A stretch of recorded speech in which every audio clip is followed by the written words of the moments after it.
Ladies and gentlemen, welcome to Rapping Wrestling. Welcome back. It's your boy T the Monster. Man, Elimination Chamber just wrapped up like 30 minutes ago. And if you saw it, holy shit, right? A lot we gotta talk about. I took notes here on my phone, so if you see me looking down on my phone, it's only because I felt like we need to talk about this shit ASAP.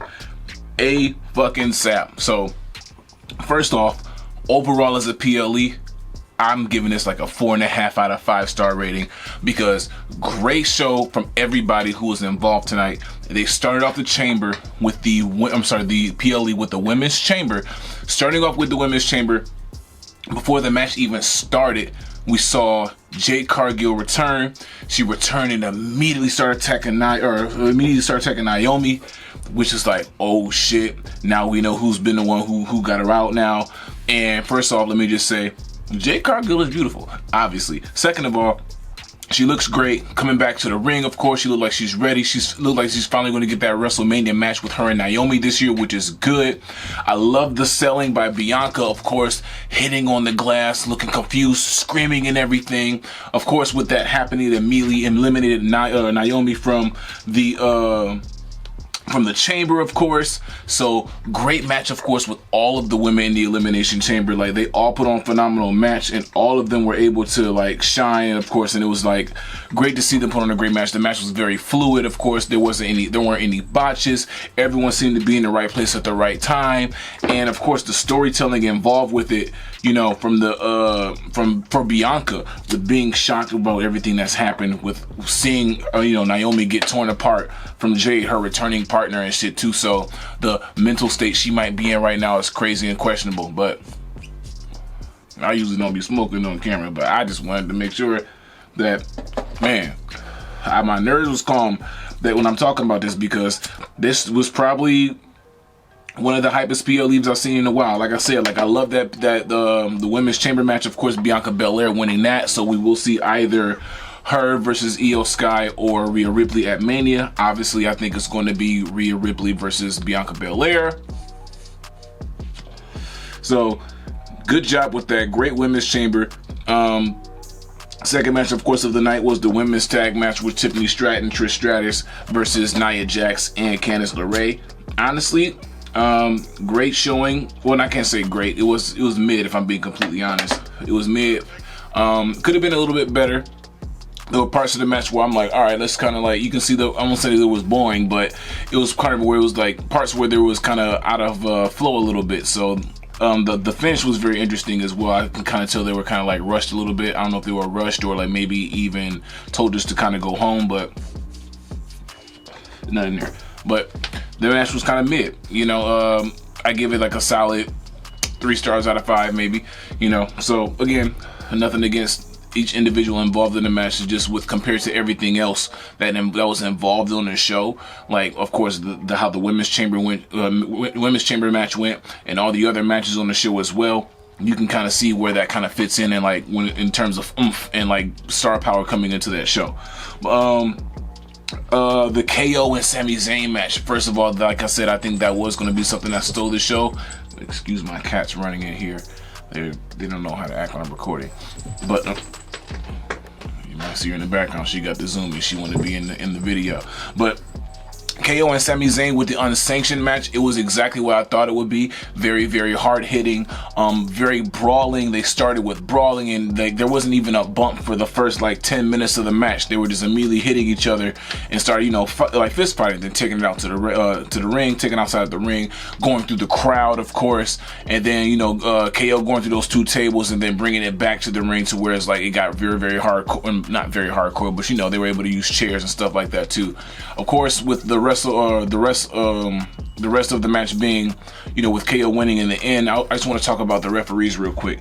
The referees, like, it's no reason why they went through 3 referees in that match, number 1. And number 2, why is the referees overall rating a 33 in real life? Charles Robinson's rating should not be that low, because why was 3 referees knocked out for a total of 15 minutes? You mean to tell me that these same people that put up the rings are knocked out for 15 minutes with an overall of 33? But going into that match, like I said, great match, of course. Couple of spots there, of course, that were like, ooh, like, oh my gosh, that hurt. With, of course, you know, they kept each other safe. The Fisher suplex bomb, the fisherman bomb off the top rope onto Sami Zayn. Great match, or great move, of course. He pulled that out last time as well. I think he did that on the ladder with Cody Rhodes. But good job with that, on that match, on that move.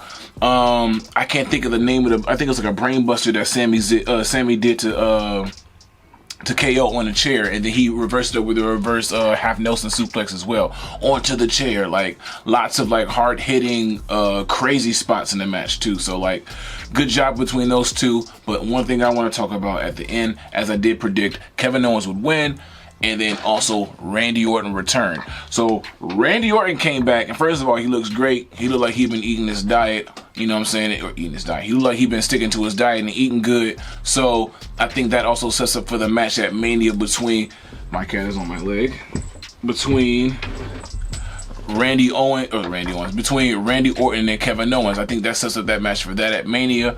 We'll see those two go at it.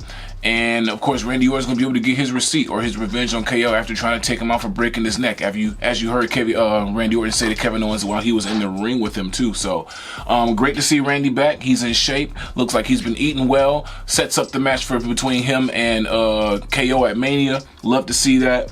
One thing. Then after that match, of course, was the men's chamber. So then let's go into the men's chamber really quick before we get into what I really want to talk about. Men's chamber, of course, great men's chamber. Great men's chamber, from how it was sequenced, to the fluidity of the match, to the storytelling in the match, to the chemistry between all the people in the match as well. Great showing by Logan Paul of showing that he can hang in there in the match with some of those main eventers. Also, one thing I didn't like about the chamber, both chambers actually, is like the sound effects and the countdown. I mean, the countdown was cool, you know, counting down from 10 instead of 15, but the whole flashing of the lights to see who comes up next with the whoa, whoa, whoa, whoa, and the sound, get rid of that shit. Like, just let it strobe, and then it's, you know, and then it selects to who's gonna come up next. Like, even CM Punk, he said, come on, they know who the fuck I am. Like, open the door, like, they know who the fuck I am.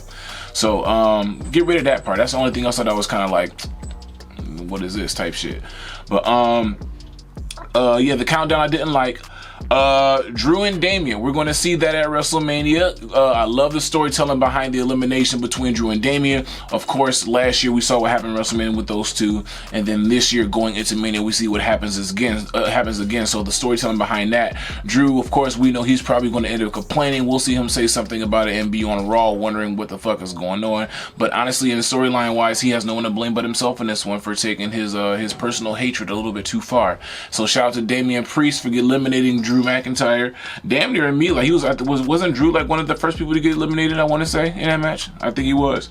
But obviously that's going to set up for a match to Mania as well, just as I mentioned before, how some of these matches, or some of these competitors in the chamber are going to set up for matches going into Mania.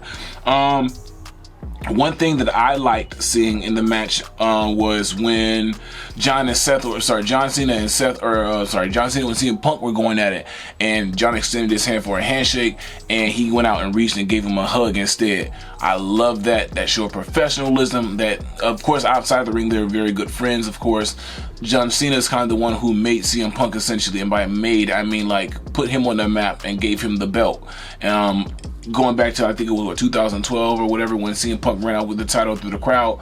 Of course, CM Punk talks about that as well, and about how John kind of like, you know, helped him get to that status. So I love to see that in the match as well. So we did see John Cena, of course, end up winning the chamber, which goes into what I really want to talk about right now, which is Cody's decision and everything that stemmed from that. Because holy shit, as of this moment, the internet is still on fire. And I made this last night while y'all was still sleeping, and I just happened to post this.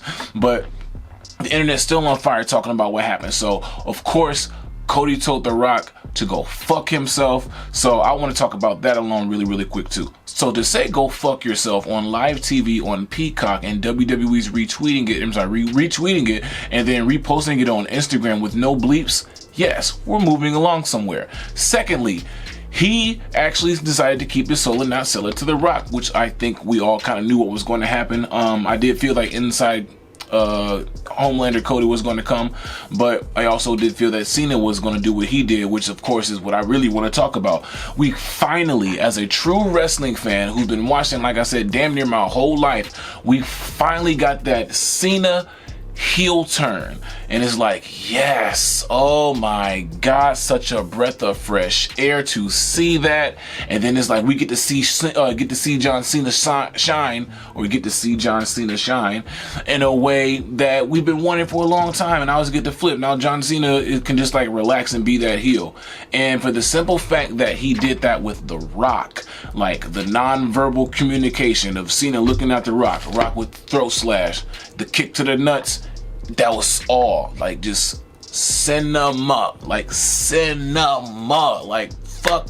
bravo WWE, bravo to The Rock, bravo to WWE, bravo to Triple H, bravo to John Cena, bravo to Cody Rhodes, bravo to Lee Fitting, and whomever else out there is getting those angles for those facial reactions. Like all that shit counts and tells that story. Like I love this. Like WrestleMania season just got kicked up because obviously, like most folks on the internet were like, all right, what's really finna happen? Rock talking about some I Want Your Soul, which everyone initially thought was cringeworthy. I even thought it was cringeworthy. I'm like, what the fuck is going on?